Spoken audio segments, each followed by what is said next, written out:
Now it's time for lefties losing it, starting with what apparently is the hardest question of our time to answer. What is a woman? So let's ask these self-proclaimed feminists. I mean, surely they must know the answer, right? A woman is, they can be femme, they can have a penis, they can have a vagina. What is a woman? Well, they're going to have hormone replacements. I would say your hormones are probably what make you a woman for the most part. You can be born a woman, but, you know. What is a woman? A woman is a powerful, strong, like we're all together for each other. What is a woman to you all? Someone that identifies as a woman. What is a woman? That's a question. What is a woman? A woman is anyone who identifies as a woman. Oh dear.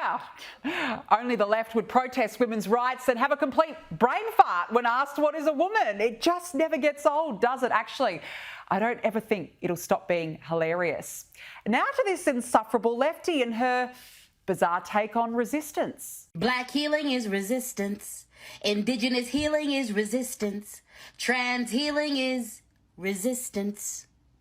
Have the audacity to heal yourself. When you heal yourself, you heal your lineage and your ancestors. Have the audacity to love yourself. Because when you love yourself, it is a you to every oppressor that would have you drown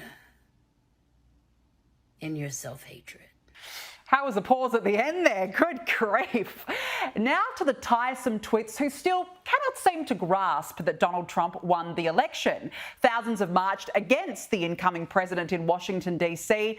And a warning, this next clip features lefties who, well, are exactly how you probably imagined. I'm personally here because I had a mental breakdown after Donald Trump won. It's devastation. It's absolute, complete devastation to people's mental, emotional, physical, and psychological health. People are dying as a result of Trump being elected. There are people dying by suicide because they don't want to live in a country where their rights are not respected and them as people are not seen as people, but rather than objects of that should be eliminated. And you can really pinpoint the exact moment there, can't you, when she realises that she's actually got no idea what she's trying to say. But look, we'll give the other lefties a go. Surely there's others in the crowd with some common sense, right?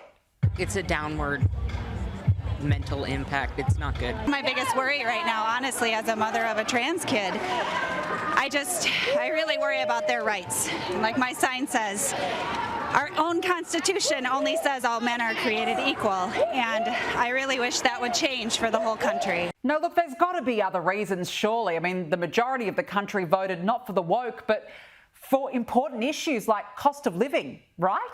I literally broke down in tears and several of my friends cried as well. It's scary. I mean, a lot of my friends are nurses and we are scared for our future. I think that the people that are in support of it are probably in support of it for the wrong reason. They want cheaper eggs and gas and milk. Yeah, cheaper groceries. Nah, no biggie, cost of living. Who cares?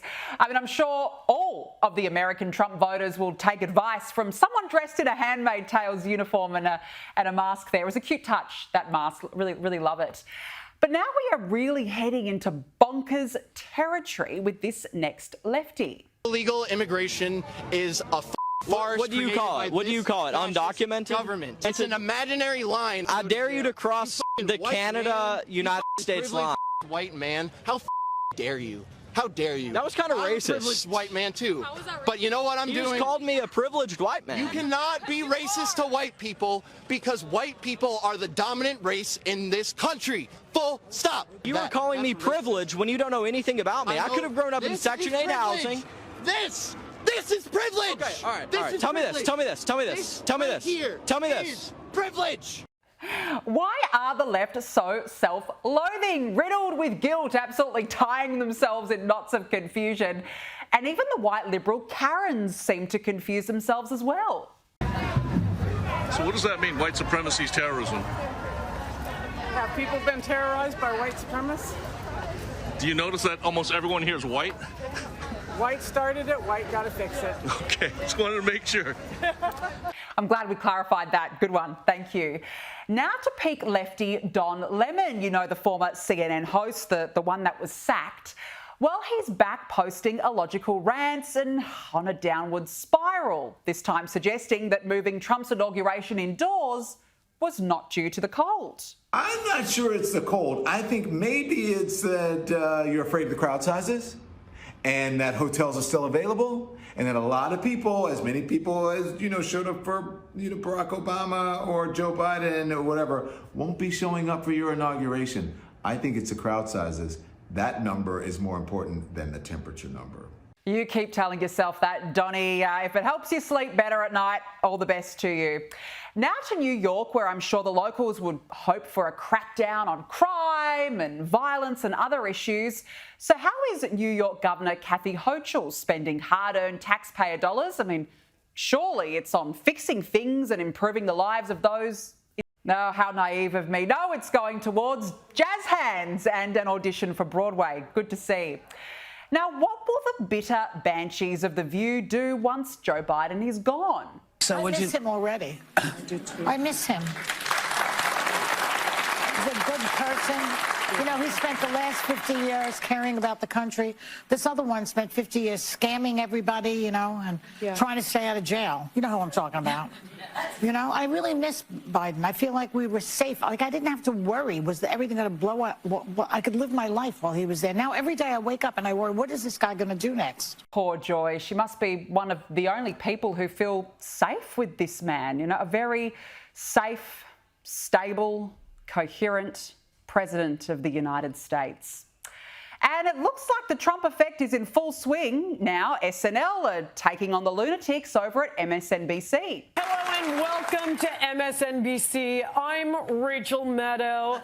And dads, you better hide your older bookish lesbian daughters because, yeah, I'm back on TV.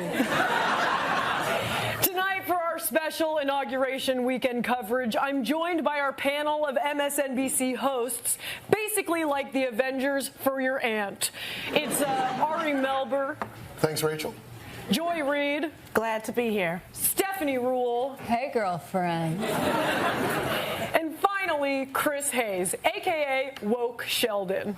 Okay, drag me, mama. Joining me now for more Lefties Losing It content is comedian and host of Prime Time with Alex Stein on Blaze TV. Alex Stein himself, good to see you. Thank you for joining me. Look, let's start with this SNL MSNBC skit. I don't give a lot of credit to SNL because of their sheer obsession with the Democrats during the election, but good to see them roasting the right people for once. What do you think?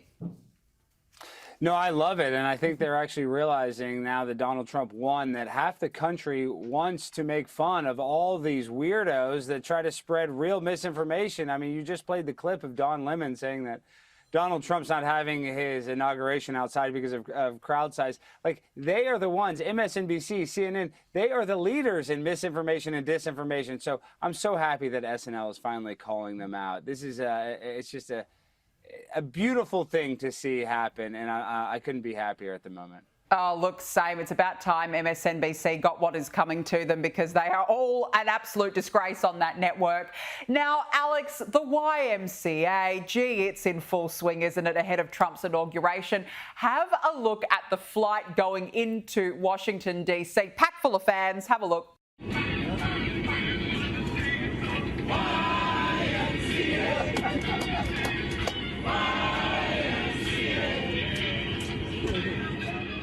I want to be on that flight, let me tell you. But this was a particularly iconic moment where the Village people joined Donald Trump on stage at a victory rally ahead of being sworn in. It's fun to stay at the YMCA. Fun to stay at the YMCA. Oh, that iconic dance, Alex. We love to see it. Well, you know, Joe Biden could never do that. I mean, let's just be real. If Joe Biden had to get on stage and dance for 5 seconds, he could not do it without a wheelchair or, you know, Jill Biden basically moving his arms like a puppet. So, no, this is a sight for sore eyes. I'm so happy to have Donald Trump back, and especially what happened in 2020. Like, now our country can actually heal. Our country and our prices can finally get back to a place where we can afford groceries, we can afford to fill up our gas tank. So I think our country is really finally heading in the right direction. But Lord knows what's coming up on the horizon, though. You know, there's going to be lots of crazy stuff that happens in D.C. to try to stop Donald Trump from having the most successful presidency that he can have. Oh, look, there's no doubt. And I've got to say, the left are already falling over themselves as this inauguration approaches. I've got to show you this new report which says that some Americans are dreading Trump's return to office and experiencing increased anxiety. And they've been given 11 science-backed activities to try and cope with their sense of hopelessness, would you believe? That includes exercising, doing a creative activity, and my favourite, group crying. In fact, I think we've got a sneak peek.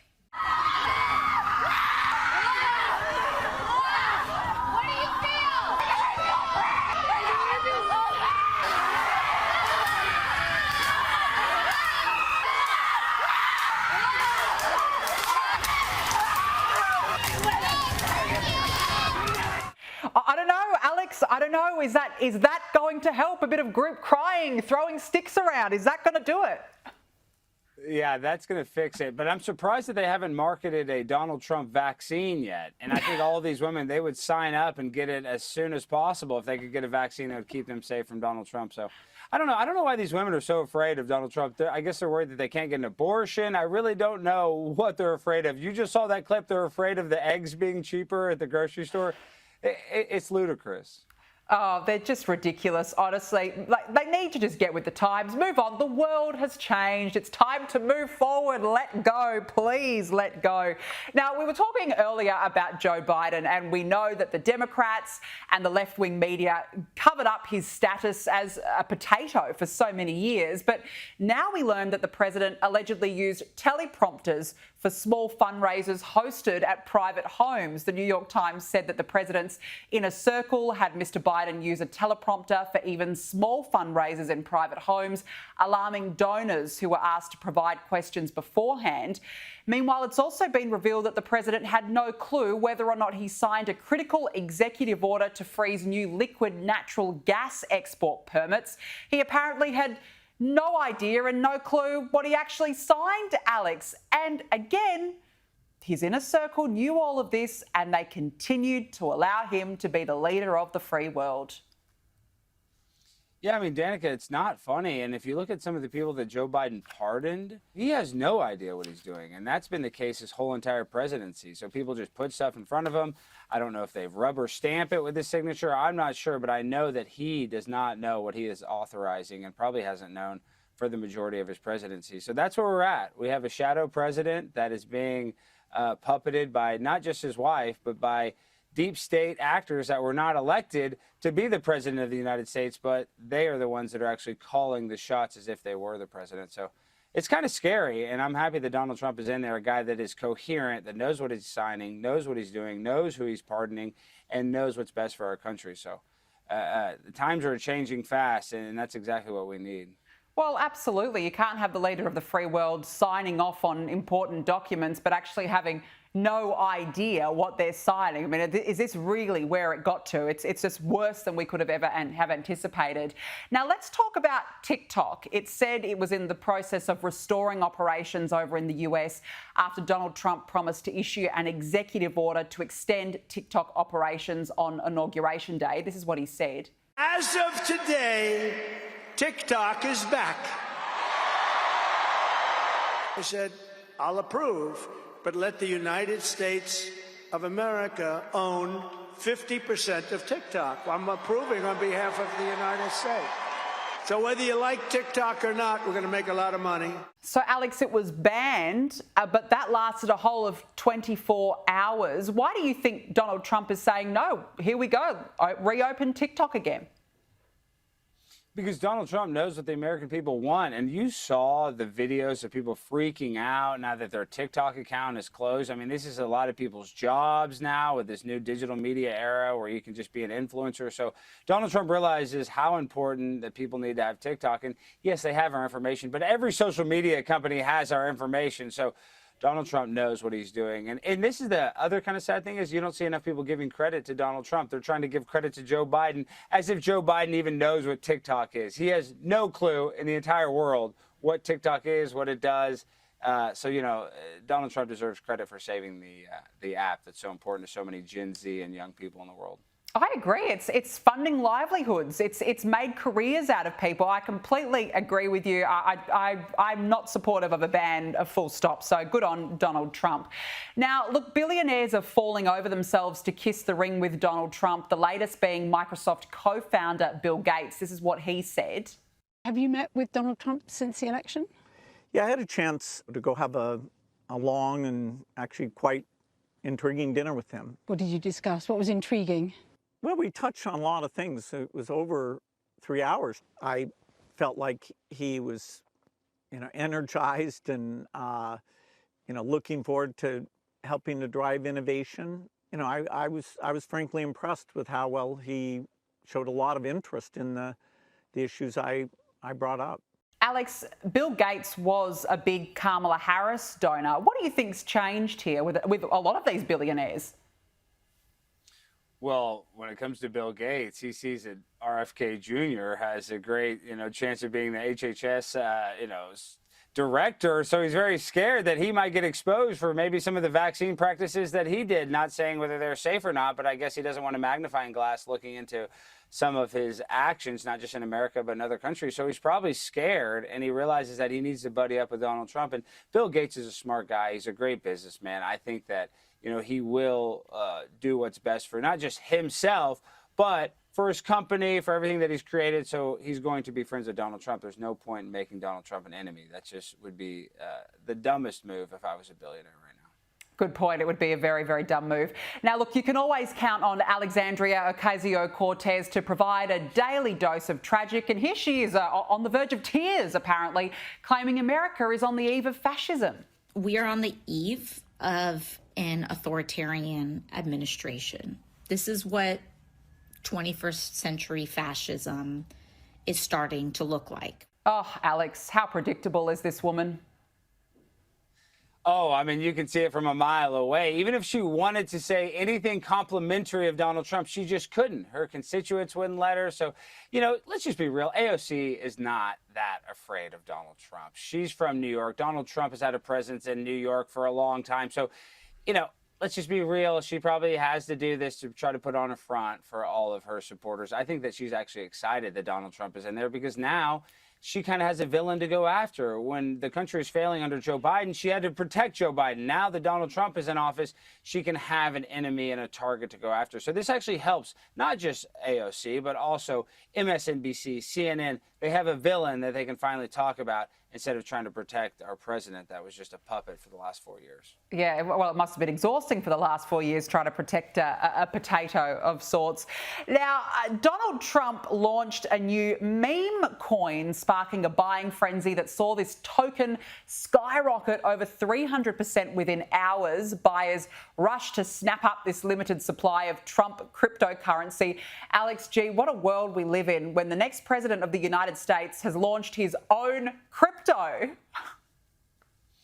Yeah, I'm sick that I missed out on it. They launched it in the middle of the night. Now all these people made millions of dollars, and I'm just sitting over here, broke as a joke. I wanted some of that Donald Trump coin, so I wish I would have known. A lot of people got rich, and I think a lot of people are going to continue to get rich. But you look at Elon Musk has the Dogecoin. These people realize that, hey, this is a marketable thing. This is a profitable thing. So I wouldn't be surprised if Donald Trump doesn't come out with even more of these type of, crypto meme coins. I know, Alex, we both missed out. What on earth are we, what are we doing? We're way too behind the 8 ball. We should have been in there.